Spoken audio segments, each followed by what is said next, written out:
অসমীয়া আমাৰ অসমীয়াৰ ওপৰত যি আক্ৰমণ শাৰীৰিক আক্ৰমণ আৰু আমাৰ অসমীয়াৰ ওপৰত যি মানসিক অত্যাচাৰ এই অত্যাচাৰ যে অনাগত দিনত নহয় এক সুস্থ আলোচনা কৰিবৰ কাৰণে আজি সভাখন দিয়া হৈছিলে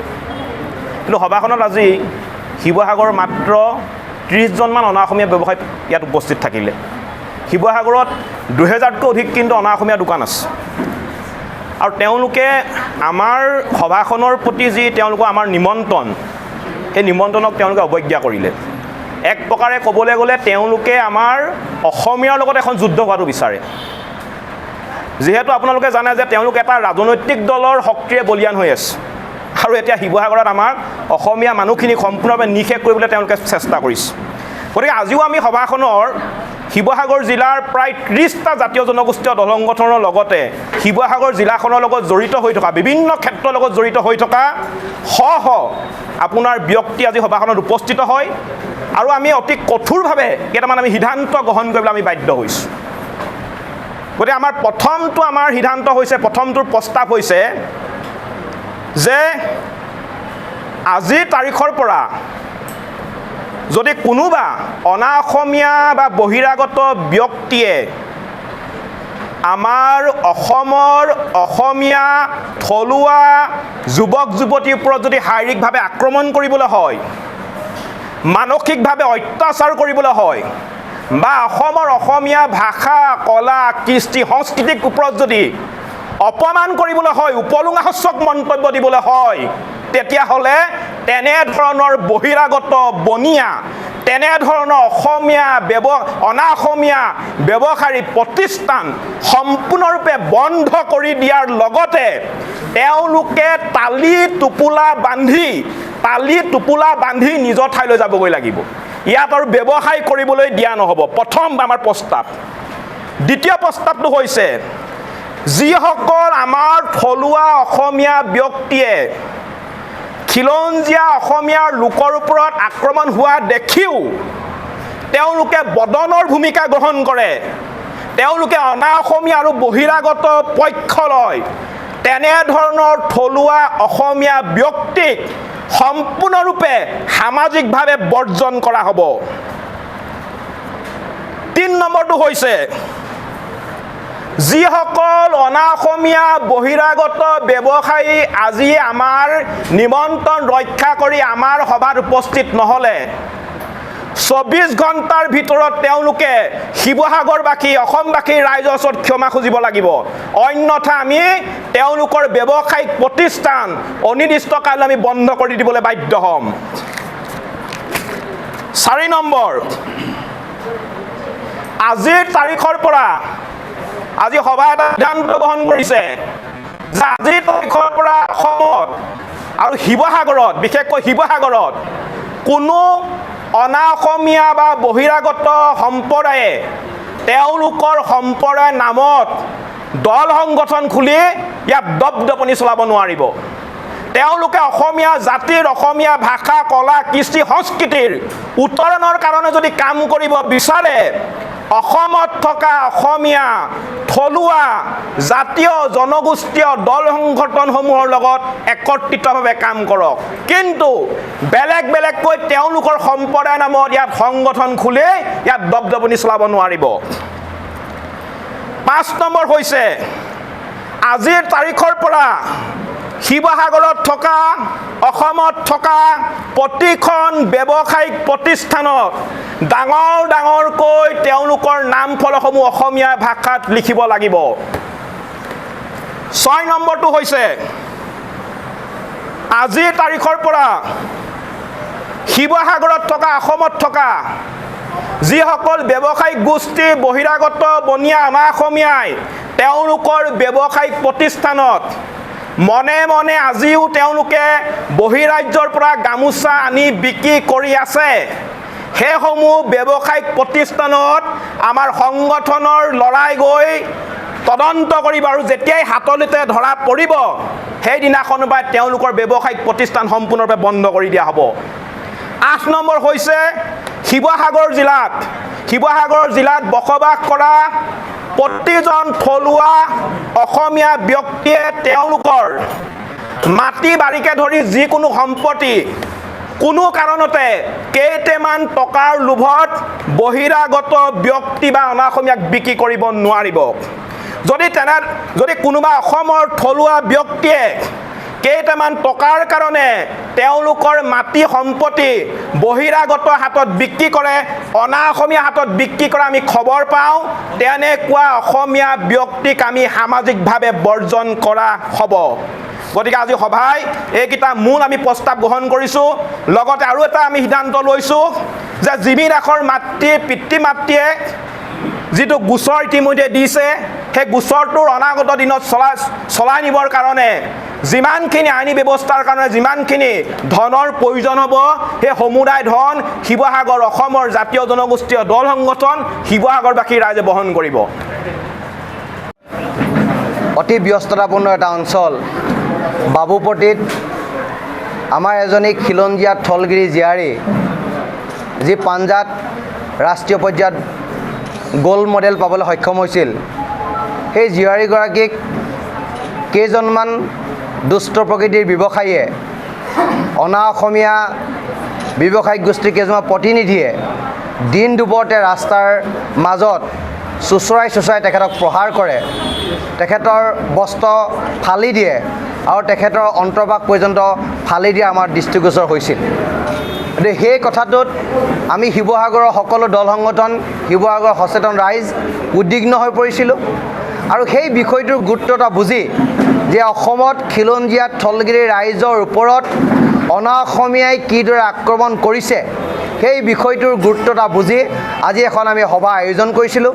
ইয়াত শিৱসাগৰৰ প্ৰতিটো প্ৰান্তৰ 1000ৰ অধিক ৰাইজ ইয়ালৈ আহিছিল। কিন্তু অতি পৰিতাপৰ বিষয়, যিটো বিষয়লৈ আমি ইয়াত আলোচনা কৰিব বিচাৰিছিলোঁ, শিৱসাগৰৰ ব্যৱসায়িক গোষ্ঠীক আমি ইয়ালৈ নিমন্ত্ৰণ জনাইছিলোঁ, তেখেতলোকে কিন্তু আমাৰ নিমন্ত্ৰণ প্ৰত্যাখ্যান কৰিলে। মাত্ৰ কেইজনমান ব্যৱসায়ী আলোচনালৈ আহিল, বাকীসকলে কিন্তু আমাৰ আলোচনালৈ নাহিল। সেইকাৰণে আমি কেইটামান সিদ্ধান্ত গ্ৰহণ কৰিছোঁ যে এই ধৰণৰ খিলঞ্জীয়া আক্ৰমণ কৰা ঘটনা আমি কোনো কাৰণতে সহজভাৱে ল'ব পৰা নাই আৰু আমি নলওঁ। আৰু কেইটামান প্ৰস্তাৱ গ্ৰহণ কৰিছোঁ আমি ইতিমধ্যে, আৰু তাৰে এটা বৃহৎ প্ৰস্তাৱ হৈছে যে সৰ্বগৃহীত এটা প্ৰস্তাৱ হৈছে যে অনাগত 24 ঘণ্টাৰ ভিতৰত এই ব্যৱসায়িক গোষ্ঠীয়ে যদি অসমৰ খিলঞ্জীয়া থলগিৰি ৰাইজৰ ওচৰত আঁঠু কাঢ়ি মাপ নোখোজে, তেতিয়াহ'লে শিৱসাগৰৰ সকলো ব্যৱসায়িক প্ৰতিষ্ঠান তেখেতলোকৰ আণ্ডাৰত থকা অনিৰ্দিষ্টকাললৈ বন্ধ কৰি দিয়া হ'ব। সেইটো আজি সভাৰ এটা সিদ্ধান্ত আৰু সেই সিদ্ধান্তটো ইয়াত সভাত থকা প্ৰতিজন ব্যক্তিয়ে নিজৰ মত ব্যক্ত কৰি লৈছে আৰু এটা স্পৰ্শকাতৰ বিষয়, তাক লৈ আমি সকলো উদ্বিগ্ন হৈ পৰিছিলোঁ। আৰু এতিয়া আমি যিকেইটা প্ৰস্তাৱ গ্ৰহণ কৰিছোঁ, সেই প্ৰস্তাৱকেইটা আমি চিতু বৰুৱা ডাঙৰীয়া আৰু দেৱজিৎ দত্ত ডাঙৰীয়া পাঠ কৰিবৰ কাৰণে অনুৰোধ জনাইছোঁ। সিদিনাখন এগৰাকী নাবালিকা খিলঞ্জীয়া অসমীয়া আমাৰ কন্যাৰ ওপৰত চলা আক্ৰমণৰ গোটেই ঘটনাটোক লৈ ৰাজহুৱা সভা অনুষ্ঠিত হৈ গৈছে। আমি 30টা সংগঠনৰ লগতে ইতিমধ্যে শিৱসাগৰ জিলাৰ প্ৰায় 5 শতাধিক ৰাইজে আজিৰ সভাখনত অংশগ্ৰহণ কৰিছে। এই সভাখনৰ মূল সিদ্ধান্তসমূহ ইতিমধ্যে ঘোষণা কৰি দিয়া হৈছে। আমি আপোনালোকৰ সংবাদ মাধ্যমৰ জৰিয়তে অৱগত কৰিব বিচাৰিছোঁ যে আমাৰ যিকেইটা মূল সিদ্ধান্ত আছে, তাৰ ভিতৰত এটা সিদ্ধান্ত আছে যে বিশেষকৈ শিৱসাগৰৰ খিলঞ্জীয়াৰ পীঠস্থান শিৱসাগৰত কোনো অখিলঞ্জীয়া সংগঠনে আজি সভা অনুষ্ঠিত হোৱাৰ পিছৰে পৰা তেখেতসকলে যিসমূহ অনা অসমীয়া সংগঠন আছে, আজি বেংগলী সম্প্ৰদায়ৰ সংগঠন ইয়াত আছে, ইয়াতে বিহাৰী সম্প্ৰদায়ৰ সংগঠন আছে, ইয়াতে ভোজপুৰী সংগঠন আছে, ইয়াতে মাৰোৱাৰী সম্প্ৰদায়ৰ সংগঠন আছে, সকলোকে আজি এই সংবাদ মাধ্যমৰ যোগেদি আমি আহ্বান জনাইছোঁ যাতে ইতিমধ্যে তেখেতসকলৰ সংগঠনসমূহ আমি 30টা সংগঠন তথা ৰাইজৰ লগত আলোচনা কৰি আজিৰ পৰা শিৱসাগৰত নিষিদ্ধ ঘোষণা কৰিছোঁ। গতিকে তেখেতসকলে স্ব-ইচ্ছাই তেখেতসকলে যিসমূহ সংগঠন শিৱসাগৰত কৰি আছে, প্ৰতিটো অনা অসমীয়া সংগঠনে যাতে কালিলৈৰ পৰা তেখেতসকলে ছাৰেণ্ডাৰ কৰে, কোনো ইয়াত সংগঠন কৰিব নোৱাৰিব। এই মেছেজটো আমি আজি সংবাদ মাধ্যমৰ জৰিয়তে আমি পঠাই দিছোঁ। আৰু দ্বিতীয় কথাটো হ'ল, ইতিমধ্যে আমি এটা কথা আগতেও অৱগত কৰিছিলোঁ, এই ঘটনাটোৰ সন্দৰ্ভত যিকেইগৰাকী ব্যক্তিক গ্ৰেপ্তাৰ কৰা হৈছে তাৰ উপৰিও আৰু 3 বা 4 গৰাকী ব্যক্তি আছে বুলি আমি ভিডিঅ' ফুটেজসমূহ চাই অনুমান কৰিব পাৰিছোঁ। গতিকে আমি আৰক্ষী অধীক্ষক মহোদয়ক আজি বিনম্ৰতাৰে আজি সংবাদ মাধ্যমৰ যোগেদি আমি পুনৰবাৰ আহ্বান জনাইছোঁ, এই ঘটনাটোৰ পৰা যিসকল ঘটনাটোৰ লগত জড়িত হৈ আছে তাৰ পৰা কেইগৰাকীমান ব্যক্তি কিন্তু হাত সাৰি গৈছে। গতিকে পুলিচে বিষয়টো খুব সূক্ষ্মভাৱে তদন্ত কৰি যিসকল এতিয়াও আইনৰ হাতোৰালৈ অহা নাই, আইনৰ আওতালৈ অহা নাই, তেখেতসকলক গ্ৰেপ্তাৰ কৰিবৰ কাৰণে আমি অনুৰোধ জনাইছোঁ। আৰু লগতে আমি শিৱসাগৰ জিলাৰ পুলিচ প্ৰশাসনৰ প্ৰতি এটা আমি অনুৰোধ জনাব বিচাৰিছোঁ। আমি এটা কথা দেখিবলৈ পালোঁ যে এই ঘটনাটো শিৱসাগৰত প্ৰথম নহয়, বিগত সময়তো অসমীয়াৰ ওপৰত শিৱসাগৰীয়াৰ ওপৰত আক্ৰমণ কৰা ঘটনা সংঘটিত হৈ আহিছে। কিন্তু সিদিনা আমি এটা কথা লক্ষ্য কৰিলোঁ, ঘটনাটো সংঘটিত হোৱাৰ লগে লগেই সংবাদ মাধ্যমত গোটেই বিষয়খিনি সবিস্তাৰে প্ৰকাশ পাইছে, ভিডিঅ' ফুটেজসহ সবিস্তাৰে প্ৰকাশ পাইছে। কিন্তু অতি দুখৰ বিষয় যে আমি দল সংগঠনসমূহে একত্ৰিত হৈ প্ৰতিবাদ কৰাৰ পাছতহে শিৱসাগৰ জিলাৰ পুলিচ প্ৰশাসনৰ কিন্তু গা লৰিলে। তাৰ আগলৈকে কিন্তু তেখেতসকলৰ গা লৰা নাছিলে। এইটো সম্পূৰ্ণ পক্ষপাতিত্বমূলক এটা আচৰণ তেখেতসকলৰ পৰা আমি দেখিবলৈ পাইছোঁ। গতিকে এনেকুৱা ধৰণৰ পক্ষপাতিত্বমূলক আচৰণ বা অনা অসমীয়াক তেখেতসকলে তেল মাৰি থকা, মালিচ কৰি থকা যিটো ব্যৱস্থা, এইটো এৰিব লাগে। আমি পুনৰবাৰ কৈছোঁ, অনাগত সময়তো যদি কোনো অনা অসমীয়াৰ ওপৰত শিৱসাগৰত যদি আক্ৰমণ কৰে, তেতিয়াহ'লে সেই অনা অসমীয়াক কিন্তু পুলিচ প্ৰশাসনে চোঁচৰাই আনি আইনী ব্যৱস্থা গ্ৰহণ কৰিব লাগিব। আৰু আজি আমাৰ সিদ্ধান্ত ইতিমধ্যে গ্ৰহণ কৰা হৈছে যে এইখন সভাই নহয়, আমি 24 ঘণ্টাৰ সময় দিছোঁ। এতিয়াৰ পৰা 24 ঘণ্টাৰ ভিতৰত যিসকল অনা অসমীয়াই আজিৰ সভাখনত উপস্থিত নহ'ল, যিসকল অনা অসমীয়া শিৱসাগৰত ব্যৱসায় কৰি আছে তেখেতসকল উপস্থিত নহ'ল, 24 ঘণ্টাৰ ভিতৰত হাতত কিন্তু তামোল পাণ লৈ 30টা সংগঠনৰ লগতে শিৱসাগৰবাসী ৰাইজক ক্ষমা প্ৰাৰ্থনা জনাব লাগিব। অন্যথা তেখেতসকলৰ ব্যৱসায় প্ৰতিষ্ঠানসমূহ বন্ধ কৰি দিয়া হ'ব। আৰু লগতে আমি শিৱসাগৰ জিলাৰ ৰাইজৰ প্ৰতি হাতযোৰ কৰি আমি অনুৰোধ জনাইছোঁ, যদি এই আহ্বানক যদি শিৱসাগৰ জিলাৰ কোনো ব্যৱসায়ীয়ে যদি আঙ্গুষ্ঠ প্ৰদৰ্শন কৰে, এই সিদ্ধান্ত যদি মানি নলয়, তেতিয়াহ'লে 24 ঘণ্টাৰ পিছত আমিতো ব্যৱসায় প্ৰতিষ্ঠানসমূহ বন্ধ কৰিম, আমি আন্দোলন আৰম্ভ কৰিম।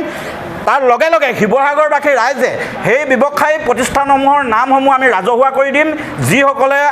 শিৱসাগৰবাসীক উপলুঙা কৰিছে তেখেতসকলৰ ব্যৱসায়িক প্ৰতিষ্ঠানত যাতে ভৰি দিবলৈও কোনো নাযায়। আৰু যিসকলে তাত ভৰি দিবলৈ যায়, তাত ব্যৱসায় বাণিজ্য কৰিবলৈ যায়, তেখেতসকলৰ ৰেকৰ্ডসমূহ আমি সংগঠনসমূহে ৰাখি থ'ম। প্ৰয়োজন হ'লে তেখেতসকলৰ ওপৰতো যে আমি সামাজিকভাৱে বৰ্জন কৰা যিটো সিদ্ধান্ত, এইটো আমি ইমপ্লিমেণ্ট কৰিবলৈ আমি বাধ্য হ'ম। ধন্যবাদ। সেই শিৱসাগৰত যদি নিজৰ বাই ভনীক কোনোবা বনিয়াগতৰ বা বহিৰাগত মানুহে হাত দিবলৈ হয়, কিন্তু আমি জাতীয় সংগঠন হিচাপে আমি কেতিয়াও বহি নাথাকোঁ। সেইকাৰণে আমি চৰকাৰৰ লগতে শিৱসাগৰ জিলা প্ৰশাসনক আমি দাবী জনাইছোঁ, অনাগত 24 ঘণ্টাৰ ভিতৰত যিসকল দোষী আছিলে দোষীক গ্ৰেপ্তাৰ কৰিবলৈ আমি দাবী জনাইছোঁ। ইয়াৰ অন্যথা কিন্তু গণতান্ত্ৰিকভাৱে আন্দোলন হ'ব। আৰু অসমত বহিৰাগতৰ দপদপনি নচলিব, কেৱল অসমীয়া দপদপনি চলিব অসমত। আমি সকীয়াই দিছোঁ,